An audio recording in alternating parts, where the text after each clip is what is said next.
Hey everybody, welcome back to another episode of Gavinski's Tutorials. Today I'm going to do a walkthrough and review of Comeback Kid by Baby Audio. So I'm going to be looking at the iOS version here inside AUM on my iPad. This will all be relevant to the desktop version as well. They're identical. So as you can hear here, this can just sound very clean. This is the default settings, and I've just changed it to a dotted 16th. So super clean and nice sounding. We can get that a bit gnarlier by turning up this tape amount over here.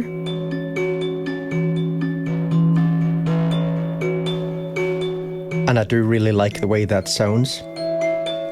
So this flavor section, we have a few different sections. So we got flavor over here. This is the most interesting part to me. Well, actually the shaper part is pretty interesting too. And then the stereo section and output section, and then the main delay section here. So yeah, I like the sound of that saturation coming in there. But without that, you just have a very clean, pretty transparent sounding delay. Now here you got this little button that you can press that basically activates an 11-bit mode, so just bit reduced. So a little bit lo-fi, but it's not super lo-fi or anything. Now beside that, we've got these swirl and sauce buttons. And I'm going to demo this on other stuff, by the way, in a minute, some loops and percussive stuff and everything. First, I just want to let you hear it on this Pianotech Kalimba, nice and clear, and just the kind of stuff that's very easy to hear what's happening. This really sounds good on drums though as well, I must say. So this swirl thing, this is just a one knob phaser.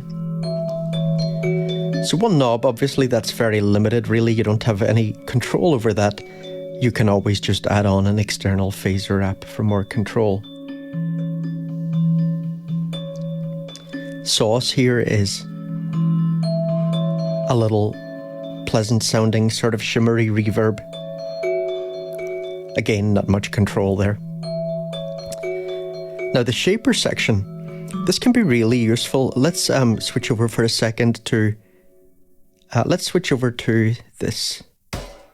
So this is just Slammer by Clave Grant. Now I'm gonna get this a bit faster.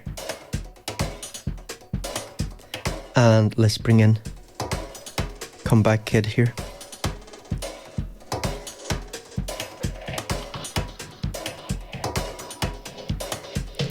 So the shaper with the low cut and high cut, that's really useful for doing drums on percussion, doing delay on percussion or drums and stuff like that.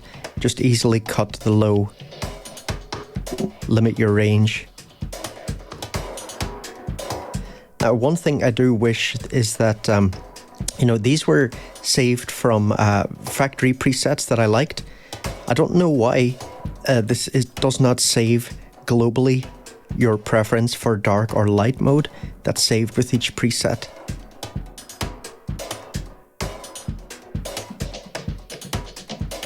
This sounds good, doesn't it? No, I mean, I've made these a bit... the wet is a bit high on these. If they were in a mix or something, maybe you'd dial that down a little bit. I just want to make it pretty obvious what things are sounding like.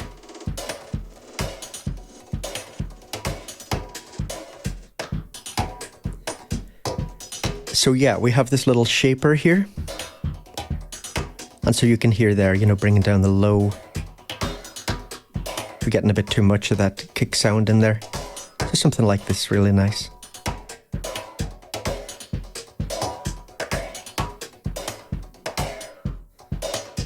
Now, what is really cool here is this little built-in transient shaper. So you can emphasize the attack and or the sustain by turning the knob to the right. So there we're emphasizing the sustain, or we can reduce the sustain. And same here with this attack knob. So now we've got emphasized attack. Now, you could just use an external transient shaper and you'd get more control, but it's handy to have it built in. Now, down in this stereo section, we have this wider, which basically plays with the time settings on the left and right. And then richer, that's doing a little bit of detuning, I think, on the left and right pitches. So that one wouldn't be particularly obvious on this. I'll switch back to this one here for that. Now let's bring the BPM down again.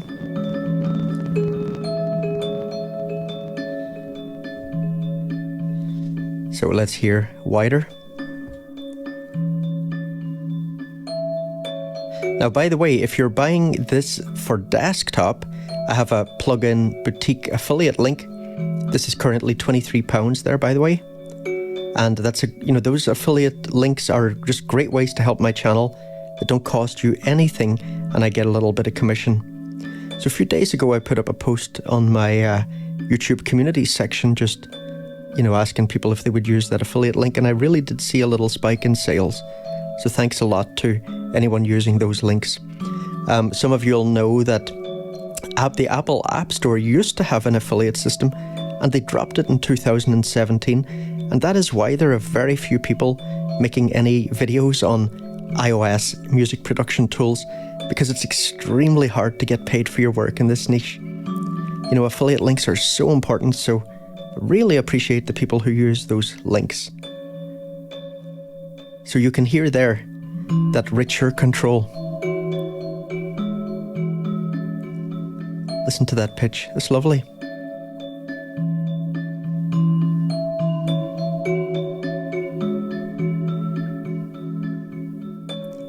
And you can pan left and right as well.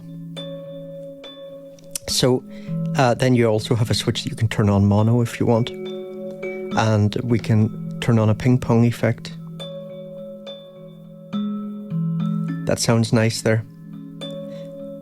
Over here, this is really nice actually, this little destiny button. So that basically does a little bit of humanizing of the delay times on the left and right, so it'll be just a bit less synced sounding. Can actually sound really good, that. I don't think that is something that I've seen on any other delay that I can think of offhand. If you can think of one, let me know. So here you're just setting your time and feedback. Now I do kind of wish that there was a bit more contrast in the text, honestly.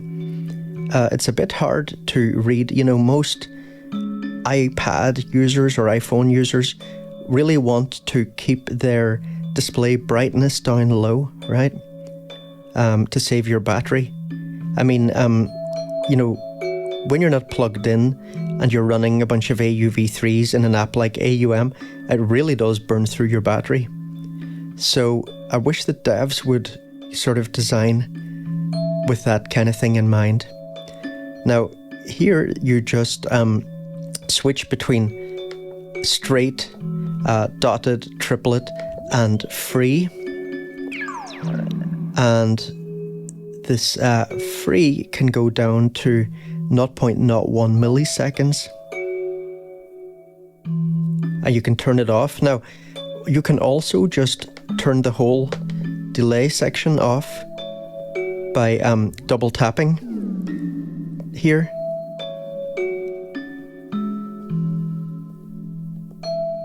I'm tapping it again. It's not coming on again. I think you must need to manually put it in again. I thought that double tapping it again would once again bring in the delay time I had, but it doesn't. That's strange. Now, one thing I always wish that delays had was that they would allow you to select a new value when you release your mouse or your finger. It would mean that, for example, let's see what the highest we have, a 1/64 here. and then going down to a bar. So in the current setup, if I want to get from the bar to, let's say, a 16th, I need to go through these intermediate values. Now, at least they're divided straight. You're not going to go through dotted and triplet values when you're in the straight setting. So that'll stop it sounding really terrible. But it would still be much more useful if you could move, and the new value would not be selected until you released your mouse or your finger. With delays, I always like that implementation for when you're using synced delays.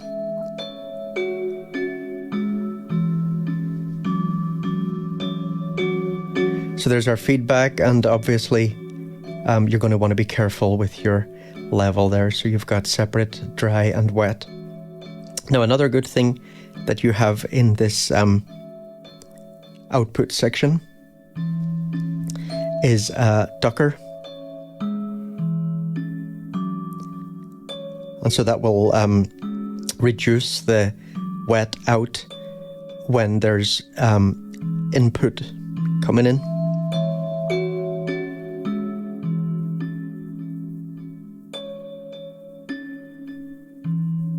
Let's jump over to another example. So I put this up. So Loop Mix. This just got multi-out in the iOS version. Thank God. That's really useful.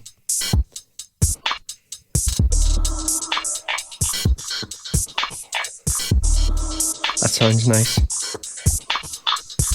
So let's hear the ducker here.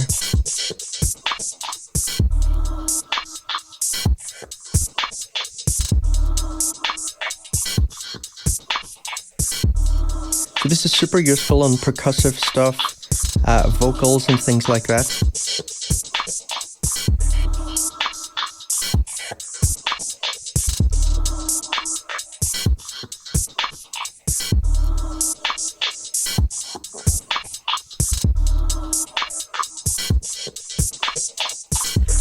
I go through a couple of presets here.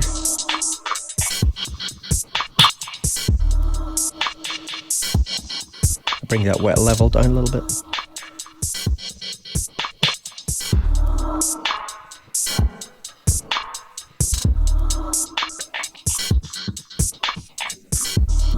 I think that's the one we were just listening to, was it?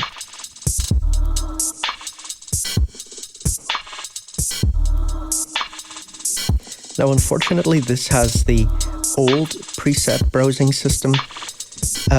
So, for example, Atoms that Baby Audio brought out recently, that has a slightly better preset system.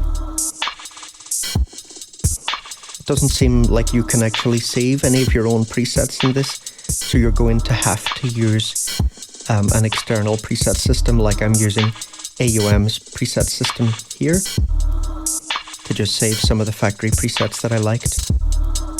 No, there's no favorite system or anything. So, I mean, it has user here, but like there's no save button, so I just don't understand that. Ah, you do it here. Okay, yeah.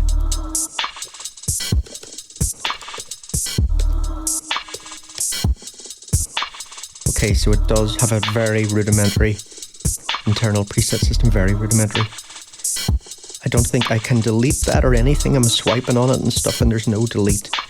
So, it'd be good if that got improved. We'll go through a few of these presets that I thought sound good on percussion here. Now again, no arrows here.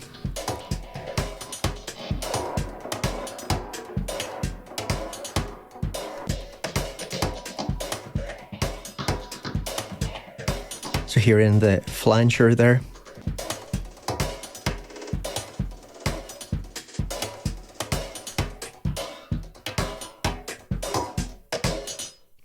So there we go.